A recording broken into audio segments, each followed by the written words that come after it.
అందరికీ నమస్కారం. ఈ నెల 18వ తారీఖున పల్నాడు జిల్లాలో వెంకాయపాలెం అన్న ఊర్లో ఈ ఘటన ఒక మనిషి కారు కింద జగన్మోహన్ రెడ్డి ప్రయాణించే కారు కింద పడినా కూడా చూసుకోలేని పరిస్థితుల్లో ఈ జగన్మోహన్ రెడ్డి కళ్ళు మూసుకుపోయి ప్రవర్తిస్తున్నాడు. అది మనిషి పడ్డారని తెలిసి పక్కకు లాగేసి మనిషి చావుకు కారణమైనా కూడా మరీ సమర్థించుకుంటూ మీకు 4 రోజుల తరువాత వీడియోలు దొరికాయా అని వితండ వాదన చేస్తూ ఒక్కొక్కరు ఒక్కోలా మాట్లాడుతూ మా కార్యకర్త చనిపోతే మీకేంటి అని ఒక్కొక్కరు ప్రశ్నిస్తూ ఈరోజు కూటమి ప్రభుత్వాన్ని విమర్శిస్తున్నారు.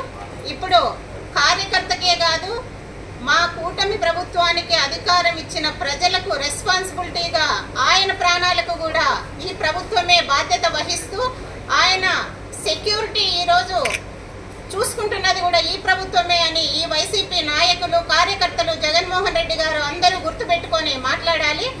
ఈరోజు ఆయన చావుకు సింగయ్య చావుకు కారణమైన వ్యక్తుల గురించి మాట్లాడకుండా జగన్మోహన్ రెడ్డి కత్తులు గొడ్డళ్ళు పట్టుకొని ఫ్లెక్సీలు పట్టుకొని ఏం చేసినా కూడా కార్యకర్తలనే సమర్థిస్తాను, నన్ను అధికారంలోకి తేవడానికి వీళ్ళే కారణం కాబట్టి నేను ఒక గూండా మూకకు రాజకీయ పదవులు ఇచ్చి ఎమ్మెల్యేలను ఎంపీలను అందరినీ చేసుకొని నేను ఇలానే పార్టీని నడుపుతాను అంటే ఎవరు ఒప్పుకునే పరిస్థితిలో రాష్ట్రంలో లేరు.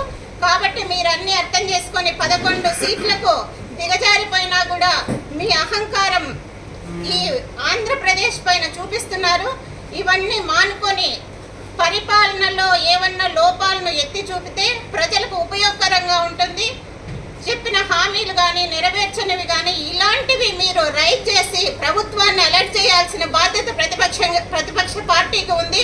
ప్రతిపక్ష హోదా కూడా లేదు కాబట్టి మీరు ఎలాంటి లోపాలనైనా రిక్వెస్ట్ చేసుకొని ప్రజలకు అంతో ఎంతో ఉపయోగపడాలని ఈ వైసీపీ నాయకులకు మేము తెలియజేస్తున్నాం. జై జనసేన, జై హింద్.